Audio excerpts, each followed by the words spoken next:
Defect के बारे में आपको क्या पता चला, क्या होता है इम्प्योरिटी डिफेक्ट? डाइवेलेंट कंपाउंड और impurity is added to monovalent compound, ठीक है, ओके। तो इसमें क्या होता है, यहाँ पे किस तरीके का, यहाँ पे डिफेक्ट आपको पता कैसे क्रिएट होता है, यहाँ पे होल का क्रिएशन होता है। होल का क्रिएशन क्यों होता है? क्योंकि एक एक डाइवेलेंट कैटायन दो मोनोवेलेंट कैटायन को डिस्प्लेस करता है, एक का पोजीशन खुद ऑक्युपाई करता है और दूसरी जगह पे वॉइड क्रिएट करता है, तो यहाँ पे भी कंडक्टिविटी बढ़ जाती है डिफेक्ट के बाद, इम्प्योरिटी डिफेक्ट में, ठीक है। अच्छा, ये दोनों होने के बाद हम चलते हैं लास्ट और नॉन स्टोइकियोमेट्रिक डिफेक्ट में चलते हैं, ठीक है। इसको मैं रब कर रही हूँ।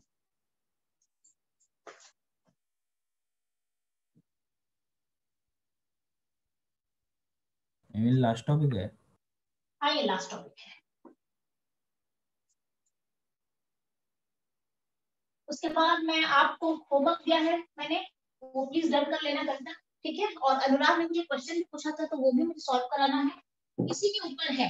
अनुराग ने क्वेश्चन पूछा तो इसमें आएगा वो, तो तभी मैंने बताया नहीं, अनुराग क्लास में करेंगे वो। एंड वो आई थिंक ये है भी शायद, आपको जो होमवर्क मिला है ना उसमें शायद ये है, मेरे ख्याल से ये क्वेश्चन होगा उसमें। तो थर्ड में चलते हैं, नॉन स्टोइकियोमेट्रिक डिफेक्ट क्या होता है, थर्ड वन।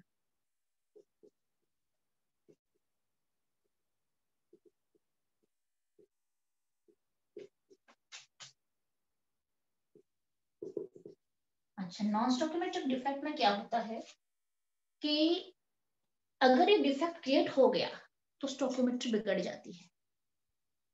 यहाँ पे क्या हो रहा था, स्टोइकियोमेट्री कांस्टेंट रहता था, no change in stoichiometry, but यहाँ पे this type of defect it affects the stoichiometry और disturbs the stoichiometry of the compound,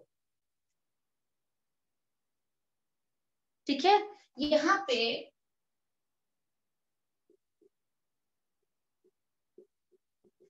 stoichiometry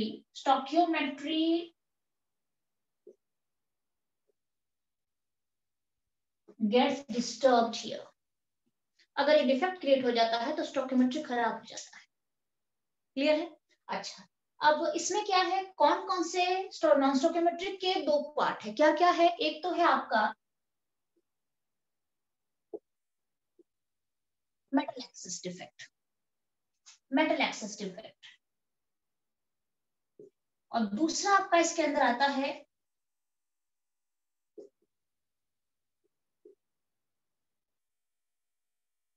metal deficiency defect. एक है मेटल एक्सिस डिफेक्ट और दूसरा है मेटल डेफिशिएंसी डिफेक्ट, दोनों ही आते हैं नॉन स्टोइकियोमेट्रिक डिफेक्ट के अंदर। इसके तो एक ही पार्ट है, इसके अगेन दो पार्ट है मेटल एक्सिस के। मेटल एक्सिस के जो दो पार्ट है एक्सिस में क्या क्या है, ड्यू टू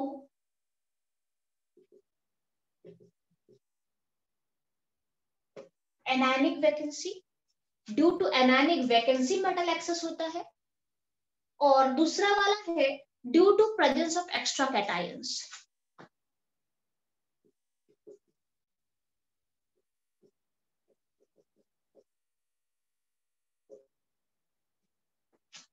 ये भी मेटल एक्सेस कहलाता है, ठीक है। इन दोनों के ऊपर रीजनिंग क्वेश्चंस देते हैं आपको, रीजनिंग क्वेश्चंस देते हैं, या फिर ऐसे 1 मार्कर क्वेश्चन भी आपको दे सकते हैं। नॉन स्टोइकियोमेट्री के अंदर दो पार्ट है, metal excess and metal deficiency, जिसमें कि मेटल एक्सेस को अगेन दो पार्ट में डिवाइड करा गया है, metal excess defect due to anionic vacancy और metal excess defect due to presence of extra cations, और इसमें एक ही है मेटल डेफिशिएंसी डिफेक्ट। और अनुराग तुमने जो क्वेश्चन पूछा था वो it comes under this second type, metal deficiency defect. करेंगे वो क्वेश्चन, तो मुझे क्लास में ही करवाना है प्रॉपर। अच्छा, तो सबसे पहले हम चलते हैं मेटल एक्सेस डिफेक्ट में चलते हैं सबसे पहले।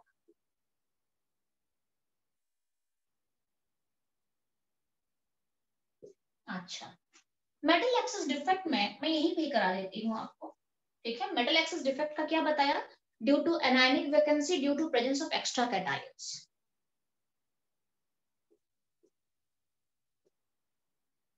एनायनिक वैकेंसी, इसका मतलब क्या है ना, मेनली अभी तक जो आपने इम्प्योरिटी पढ़ा है तो आपने ये देखा होगा कि defects means vacancy, any kind of vacancy it में भी, खाली स्पेस अगर मिल गया या अगर कहीं पे वैकेंसी क्रिएट हो गई, वॉइड क्रिएट हो गया, that is a defect.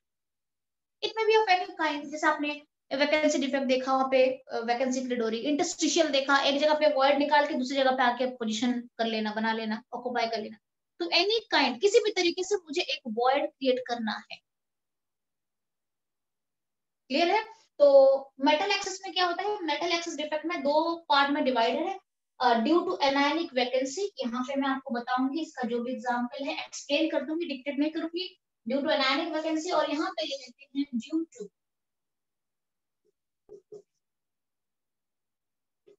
Presence of extra cations. अच्छा, ड्यू टू एनायनिक वैकेंसी ये कब क्रिएट होता है, अगर मैं एक मेटल हैलाइड को उसी मेटल के वेपर में हीट करूंगी तो दैट मींस ये क्रिएट होता है, metal halides are heated with metal vapor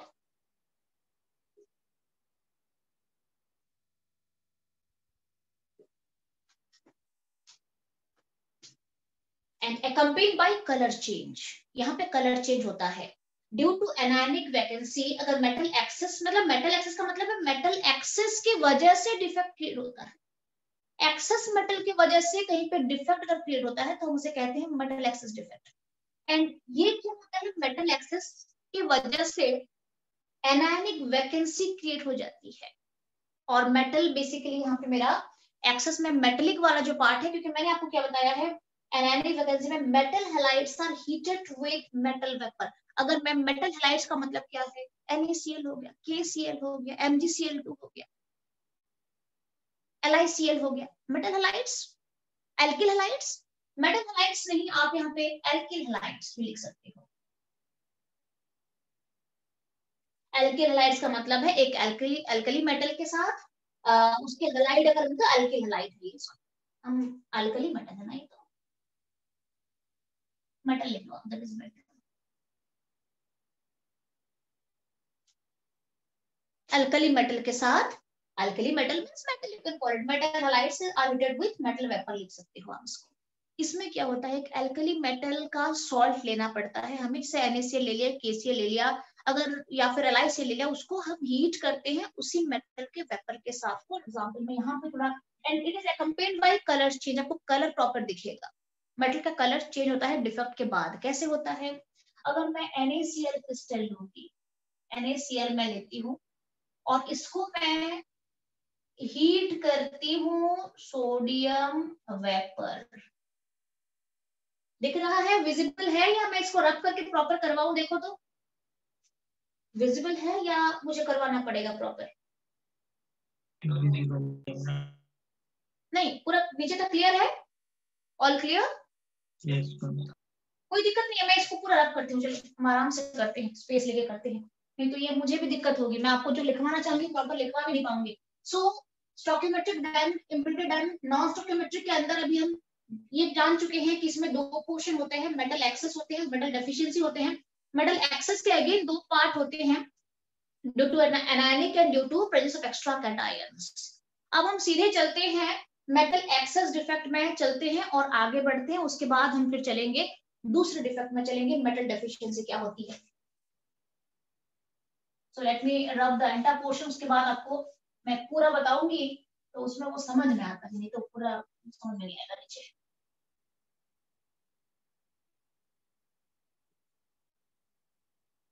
अच्छा अंकित, क्या है बेटा वेदर रिपोर्ट, क्या है, धूप कब तक निकलेगी? तुम थोड़ा अपना, तुम तो साइंटिफिक दिमाग वाले हो, मुझे थोड़ा बताओ तो। इसमें तो कहते 2-3 दिन में निकल जाएगी। क्या है, क्या है? हम 2-3 दिन बाद वेदर सही हो जाएगा। 8 तारीख के बाद बोल रहे हैं ना, 8 तारीख के बाद थोड़ा सा वेदर चेंज होगा, ठंड बढ़ेगी, आपने देखा होगा ठंड थोड़ा घट गया है अभी, है ना? हाँ, वेदर की वजह से ना, बारिश की वजह से थोड़ा सा अभी ठंड कम है, उसके बाद अचानक से एकदम बढ़ जाएगा। तो मैं आपको क्या बता रही थी, नॉन स्टोकियोमेट्रिक में, नॉन स्टोकियोमेट्रिक में सीधे चलते हैं, ये थर्ड पॉइंट मैं आपको बता रही थी, नॉन स्टोकियोमेट्रिक, स्टोकियोमेट्रिक डिफेक्ट। जस्ट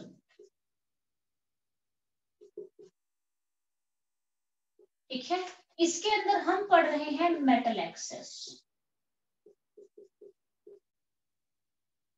क्या है, पूरे पढ़ने के बाद समझ में आएगा कि मेटल एक्सेस क्यों नाम दिया गया है इसको। और मेटल एक्सेस का दो पार्ट मैंने आपको बताया था।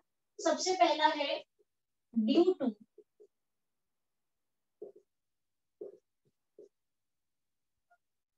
एनानिक वैकेंसी, और यही पे आपको पढ़ा दूंगी मैं, due to presence of extra cations.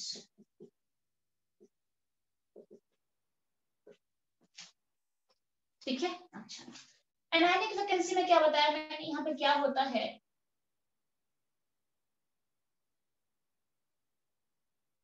when metal halides, alkali metal हम इसमें लेते हैं basically, is heated in metal vapor and accompanied by color change, color change। ठीक है, ये कलर चेंज आपको साफ दिखेगा। कलर कैसे बनता है मैं आपको बताती हूँ। फॉर एग्जाम्पल यहाँ पे मैं लेती हूँ, सबसे पहले लेते हैं NaCl क्रिस्टल। एग्जाम्पल ले लेते हैं, यहाँ पे थोड़ा सा एग्जाम्पल बता देती हूँ, नीचे स्ट्रक्चर ड्रॉ करके बता दूंगी। NaCl क्रिस्टल को मैं हीट करती हूँ, किसके साथ, सोडियम वेपर के साथ। ठीक है, तो ये येलो कलर देता है, दैट मीन्स डिफेक्ट क्रिएट हो चुका है इसके अंदर। अब अगर मैं KCl को लेती हूँ, पूछ सकते हैं आपको, रीजनिंग पूछ सकते हैं, रीजनिंग अभी आपको बताऊंगी मैं। इसको मैं पोटेशियम वेपर के साथ अगर मैं हीट करूंगी तो क्या बनेगा, ये मुझे शायद वायलेट कलर देता है, वायलेट कलर देता है। और एक है LiCl, इसको अगर मैं हीट करूंगी लिथियम वेपर के साथ तो ये मुझे देता है पिंक कलर, पिंक कलर देता है। क्लियर है? अच्छा, अभी होता क्या है, कैसा है, मैं आपको बताती हूँ। एक का एक्सप्लेन कर देती हूँ, बाकियों का आप खुद भी लिख सकते हो।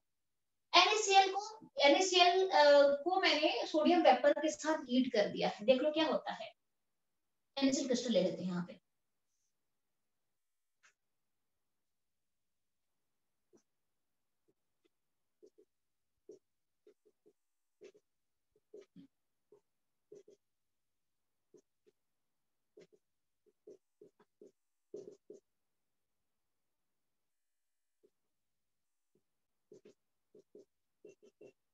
क्लियर है?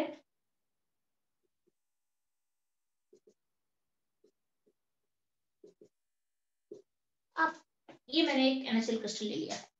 अब इसको मैंने हीट करा है, किसके साथ करा है, सोडियम वेपर के साथ हीट कर दिया है।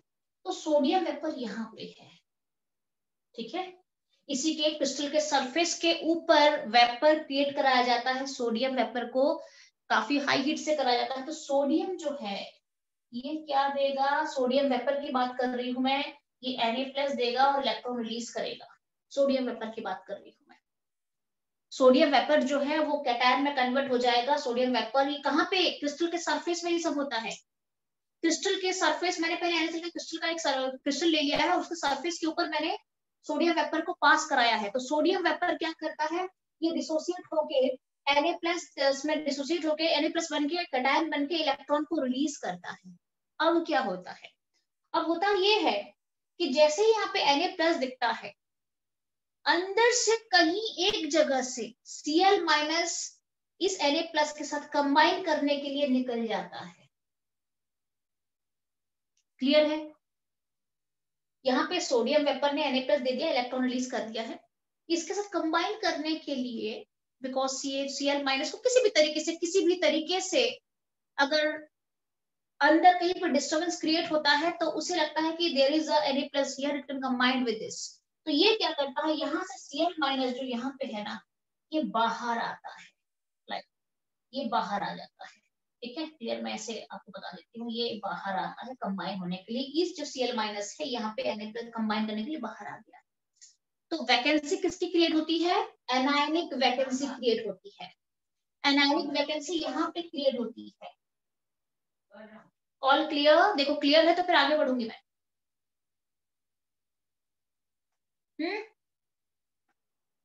क्लियर है?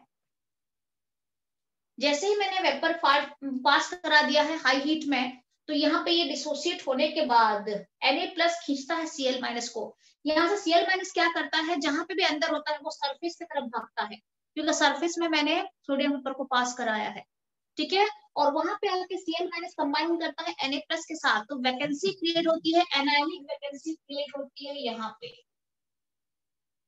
जैसे ही यहाँ पे एनायनिक वैकेंसी क्रिएट होती है, ये जो इलेक्ट्रॉन रिलीज हुआ है, ये इलेक्ट्रॉन यहां से जाके ऑक्युपाई करता है, यहाँ पे भर जाता है, अपना पोजीशन यहाँ पे ले लेता है इलेक्ट्रॉन। All clear? यस बच्चे क्लियर है? मानवी क्लियर है? Dipanshi? Yes ma'am. Priyanshi clear है? ठीक है। Cl- यहाँ से निकल आया कंबाइन करने के लिए, जैसे ही यहाँ पे होल बन गया, वॉइड बन गया, इलेक्ट्रॉन को जगह मिल चुका है, वो जाता है यहाँ पे। This is a free electron, this is responsible for the paramagnetic behaviour. कहीं पे भी अगर आपको फ्री इलेक्ट्रॉन्स मिलता है, that is responsible for paramagnetic behaviour. अब ये इलेक्ट्रॉन हम क्या कहते हैं? एफ सेंटर कहते हैं। This electron is known as F centre electron. F centre क्यों कहते हैं? This is responsible for the colour change. अब ये इलेक्ट्रॉन ऑक्युपाई करने के बाद क्या होता है? फ्री इलेक्ट्रॉन है।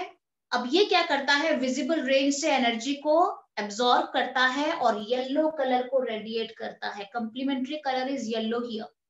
क्या कंप्लीमेंट्री कलर इज येलो? ये विजिबल रेंज से लाइट को एब्सॉर्ब करता है और कंप्लीमेंट्री येलो कलर को रिलीज करता है या रेडिएट करता है।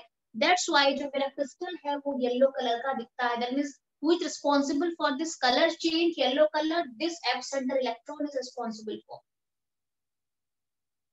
क्लियर है? This is my, that means अब जैसे ही एनायनिक वैकेंसी यहाँ पे क्रिएट हो गई है, क्रिस्टल के अंदर किसका अमाउंट बढ़ा?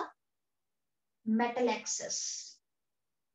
कैटायनिक मेटल, कैटायनिक जो मेटल जो है वो एक्सेस होने लग गया, क्योंकि जो Cl- है वो लीव कर चुका है, तो क्रिस्टल के अंदर किसका अमाउंट बढ़ा? Na+ का अमाउंट बढ़ गया। That means metal excess due to anionic vacancies. Okay, and this is a kind of non stoichiometric defect. यहाँ पे स्टोकियोमेट्रिक भी खराब हो सकती है, थोड़ा बिगड़ सकती है। This is all about this metal excess due to anionic vacancy. किसी को डाउट है क्या? बोलो। सिमिलरली KCl को अगर मैं करूंगी तो वायलेट कलर जाएगा, एग्जैक्टली वही होगा। यहाँ पे मैं पोटेशियम को के वेपर को पास कराऊंगी तो K+ और इलेक्ट्रॉन देगा, इलेक्ट्रॉन F सेंटर को ऑक्युपाई करेगा और कलर के लिए रिस्पॉन्सिबल हो जाएगा। Similarly, LiCl पिंक कलर देगा। Same reasoning you have to give. अच्छा, अब हम चलते हैं, अगर ये आप सबका क्लियर पॉइंट है, हो चुका है, अब हम चलेंगे due to presence of extra cations क्या होता है। ये खत्म करने के बाद ही शायद मैं आज क्लास लूंगी। देख लेते हैं, ट्राई तो यही कर रही हूँ कि थोड़ा सा ये हो जाए तो अच्छा है। कल फिर नहीं तो अगर एक छोटा सा कुछ बच गया, मान लो बाई चांस, तो फिर हम उसमें कर देंगे। कल मैं कराऊंगी, क्या करेंगे। अच्छा, ड्यू टू ये हो गया एक। यहाँ पे भी कलर चेंज, यहाँ पे भी कलर चेंज होता है। क्या होता है? Due to presence of extra cations, ये क्या होता है? जस्ट छोटा एक जस्ट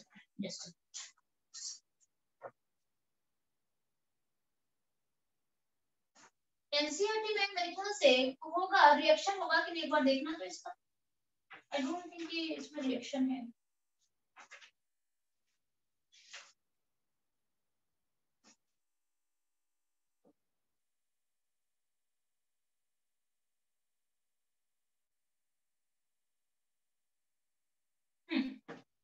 एनसीईआरटी है आपके पास क्या? चलो पढ़ाती हूँ, बाद में देख लेंगे जो, ठीक है। अच्छा, due to presence of extra cations में क्या होता है, यहाँ पे चलते हैं हम। यहाँ पे भी मेटल एक्सेस है, और मेटल एक्सेस क्यों होता है? एक्स्ट्रा कैटायंस की वजह से मेटल एक्सेस हो जाता है। यहाँ पे क्या होता है? यहाँ पे इसका एग्जांपल मैं सीधे चलती हूँ, सीधे एग्जांपल आपको एक्सप्लेन करती हूँ।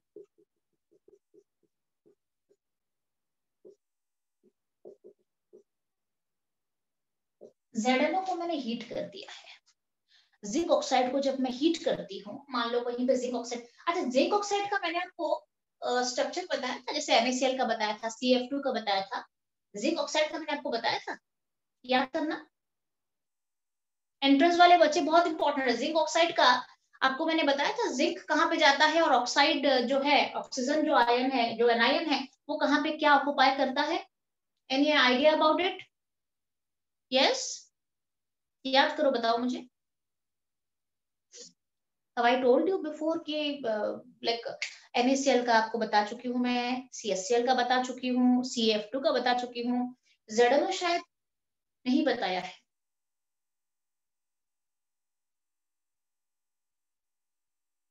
बताना अमन, बताया था मैंने,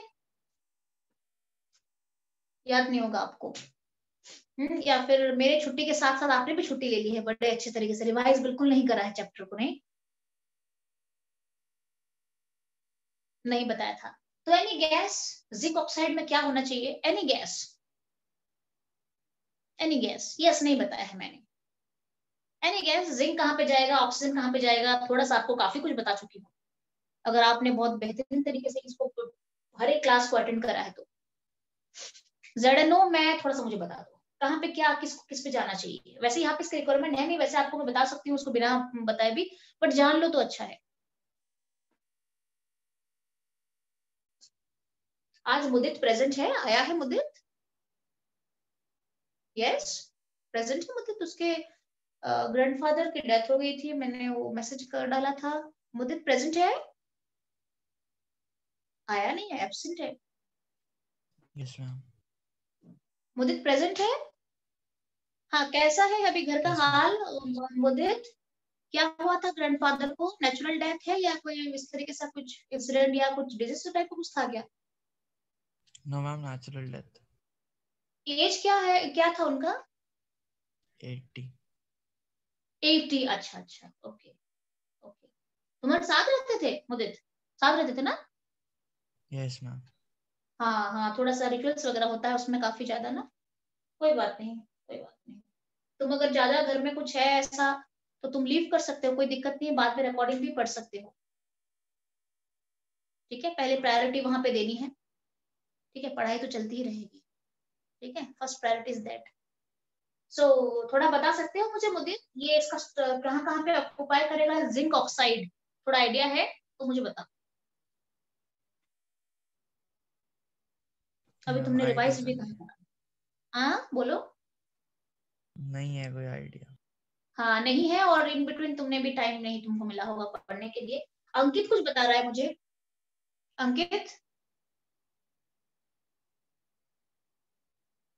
हाँ, ऑब्वियसली ऑक्सीजन एनायन है और जिंक 2+ है और ऑक्सीजन 2- है, तो कौन कैसे जाएगा थोड़ा मैं बता देती हूँ। चलो, जिंक जो है नॉर्मल साइड लेगा, जिंक जो है 2+ वो नॉर्मल साइड लेगा, और ऑक्सीजन क्या करेगा, एवरी अल्टरनेट टेट्राहेड्रल वॉइड में जाएगा, अल्टरनेट टेट्राहेड्रल वॉइड में जाएगा ऑक्सीजन।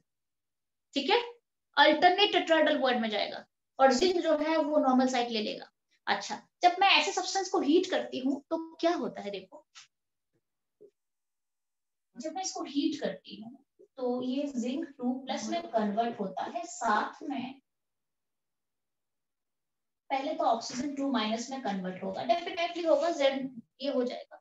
उसके बाद फिर क्या होता है, Zn2+, ऑक्सीजन जो होता है ये ऑक्सीजन गैस में रिलीज हो जाता है, निकल जाता है क्रिस्टल में से बाहर निकल जाता है ऑक्सीजन गैस के फॉर्म में, और साथ में 2 इलेक्ट्रॉन भी रिलीज करता है।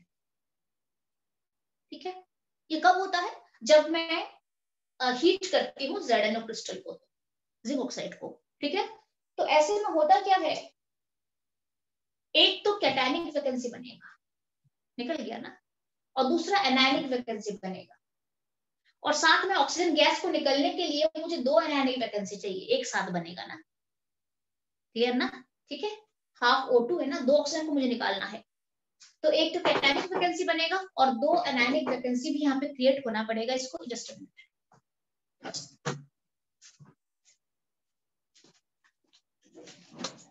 ठीक है, तो अब इसमें क्या होगा, Zn2+ अपने नॉर्मल साइड से हट चुका है, और ये क्या करा है,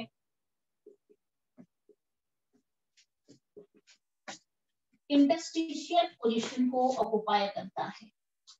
Zn2+ जो है वो निकल के इंटरस्टिशियल पोजीशन को ऑक्युपाई कर लेता है। ऑक्सीजन गैस रिलीज हो जाता है, निकल जाता है। तो जैसे ही ऑक्सीजन गैस रिलीज हो जाएगा, वॉइड क्रिएट हो जाएगा और उसके बाद ये जो 2 इलेक्ट्रॉन है ना, ये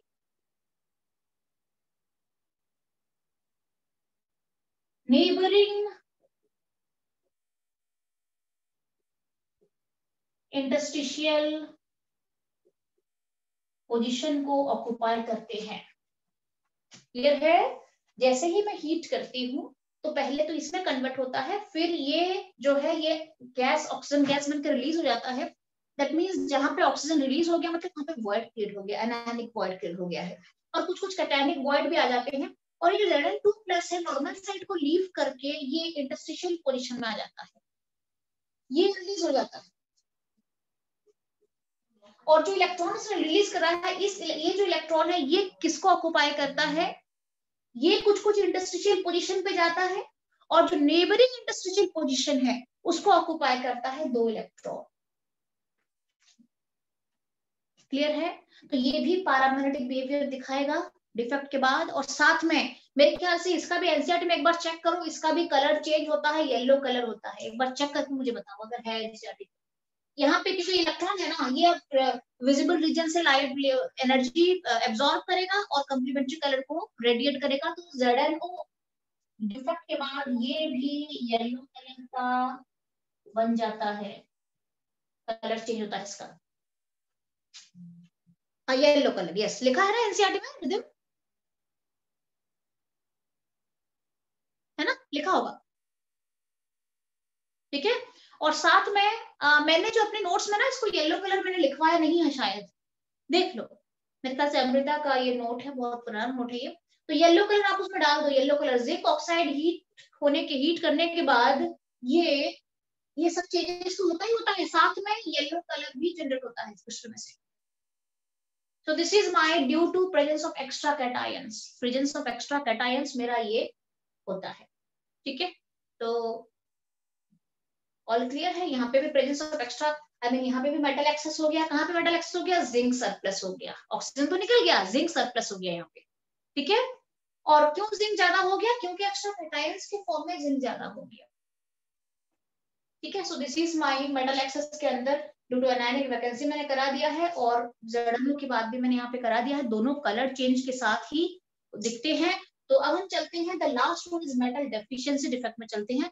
उसके बाद 5 मिनट लूंगी, आज खत्म कराती हूँ एनी हाउ इस चैप्टर को। बच्चे अभी आए नहीं 11 के बच्चे, तो 5 मिनट में खत्म करते हैं, बाकी होमवर्क आपका काम है। और अनुराग तुम्हारा न्यूमेरिकल कल करवाऊँ,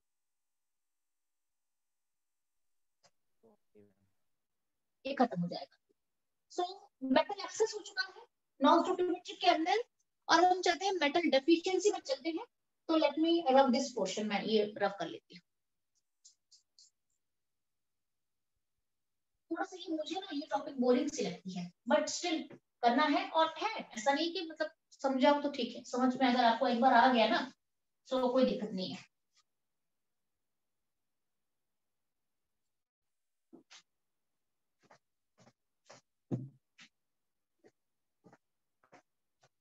क्योंकि ये जहाँ पे प्रैक्टिकल थोड़ा नहीं होता है, एप्लीकेशन में थोड़ा सा लगता है अजीब सा, थोड़ा सा प्रैक्टिकल। ये कहाँ पे हम डिफेक्ट्स देखते जा रहे हैं, कहाँ पे ये प्रैक्टिकल एप्लीकेशन में कहाँ बन रहा है ये। अच्छा, अब the next one is second one.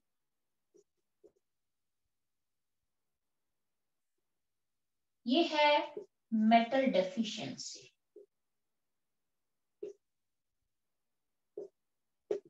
What is metal deficiency defect? मैं सीधा बताती हूँ, आप उसके बाद क्योंकि मैं एग्जांपल दे दूंगी तो आपको समझ में पूरा आ जाएगा।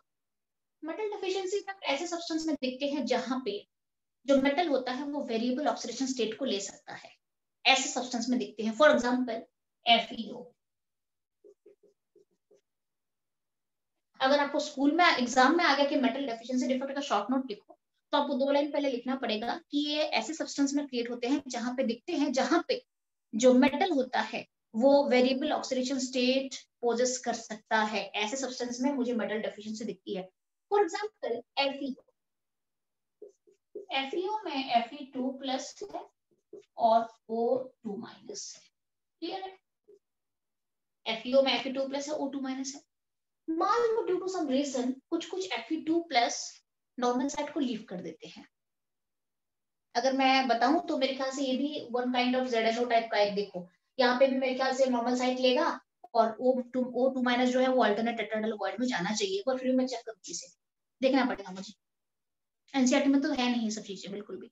ठीक है, तो जब ये डिसोसिएट हो रहा है तो मान लो एक आध Fe2+ नॉर्मल साइट को लीव कर दिया है, कौन सी चार्ज की डेफिशिएंसी हो जाएगी? Cationic charge, isn't it?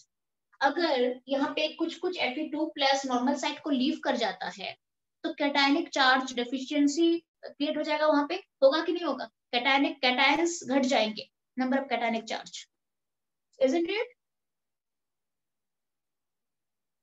घट जाएगा ना? अच्छा, जब घट जाएगा तो क्या खराब हो जाएगा, कौन सा जो है वो डिस्टर्ब हो जाएगा उसके अंदर? Neutrality, isn't it? ये दोनों Fe2+ O2- electrically neutral compound बना रहे हैं Fe2। अगर मान लो ये लीव कर दिया नॉर्मल साइट को Fe2+, तो कैटायनिक चार्ज जो है वो घट जाएगा और घटते ही इलेक्ट्रिकल न्यूट्रलिटी जो है वो बिगड़ जाएगा। अच्छा, अब उस इलेक्ट्रिकल न्यूट्रलिटी को कंपेंसेट करने के लिए कुछ Fe2+ को Fe3+ में कन्वर्ट होना पड़ेगा। All clear? पहले एक लीव कर गया मान लो, तो ये बढ़ गया इसका चार्ज, क्योंकि लीव कर गया ना, बिल्कुल निकल के बाहर चला गया पूरा, बिल्कुल Fe2+ जो है नॉर्मल साइड को लीव कर दिया, तो कैटायनिक चार्ज की डेफिशिएंसी हो गई। अब उस कैटायनिक चार्ज को कंपेंसेट करने के लिए क्या होगा, बाकी जो Fe2+ कुछ बचे होंगे उसमें से एक आध क्या करते हैं, अपने आप को Fe3+ में कन्वर्ट कर लेते हैं। तो ऐसे में क्या होता है,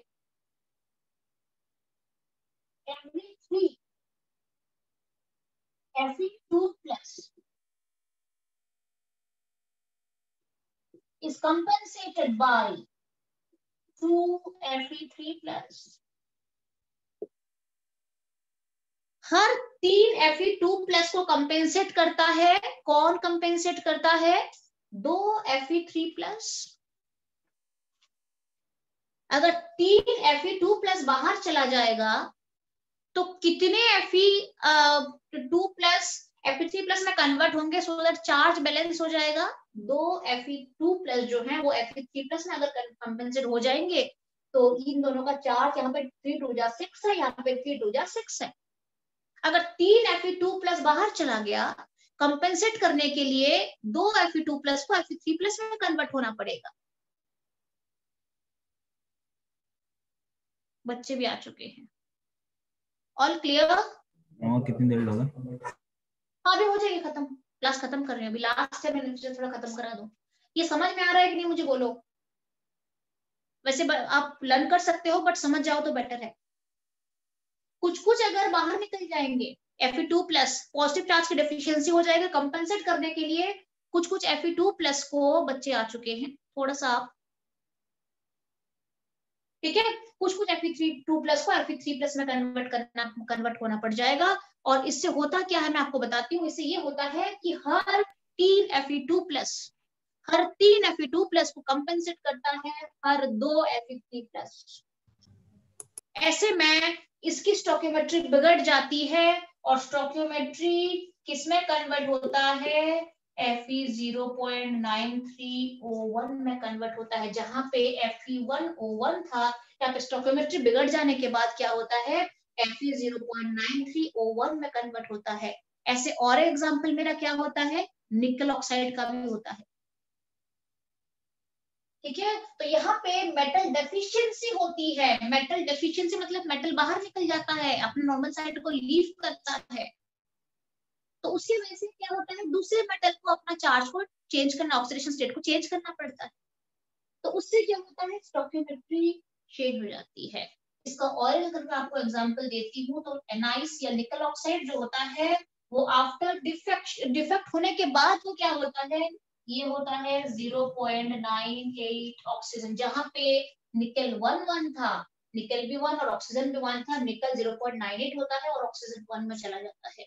तो this is the result of defects, this is the result of metal deficiency defect. Clear है? All clear? ठीक है। अच्छा, मुझे जो अनुराग ने न्यूमेरिकल डाला था इसी के ऊपर मेरे ख्याल से दिया था, इसके ऊपर। इन दोनों में से कोई एक था जिसका न्यूमेरिकल मुझे भी याद नहीं आ रहा है। आई थिंक इन दोनों में से कोई एक था जो उसने मुझे सेंड करा है। ये न्यूमेरिकल बहुत इंपॉर्टेंट है, ये बोर्ड में कई बार आ चुका है, तो ये मैं कल आपको सॉल्व भी कराऊंगी, ऐसे क्वेश्चन सॉल्व कैसे करते हैं। और कुछ कुछ बच्चे जो एंट्रेंस के बच्चे हैं ये ऑलरेडी सॉल्व भी कर चुके हैं ऐसे क्वेश्चन को। ठीक है, तो लगभग आपको समझ में आ चुका है कि मेटल डेफिशिएंसी डिफेक्ट क्या होता है, कैसे होता है, कब क्रिएट होता है। क्लियर है? तो ये चैप्टर आज खत्म होता है, पूरा कंप्लीट करा दिया है मैंने, नथिंग लेफ्ट। ठीक है, बाकी आपको होमवर्क मिला है, बोर्ड के क्वेश्चन मिला है, वो सारा कल डन हो जाना चाहिए, और फिर मैं आपका डाउट क्लियरिंग क्लास दूंगी। ठीक है, ओके। अच्छा, टाइम कितना बचा है बच्चे? मैम 1 मिनट से कम।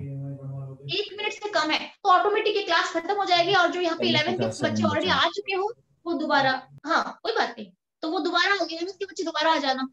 ठीक है, कुछ कुछ 11th के बच्चे को मैंने, हाँ मैं एंड कर देती हूँ, चलो मैं एंड कर देती हूँ, दोबारा स्टार्ट करेंगे। ठीक है, ओके, तो मैं फिर लीव कर रही हूँ। ठीक है, और आपको काम मिला है, कल तक ये काम आप कर देना। ठीक है, चलते हैं।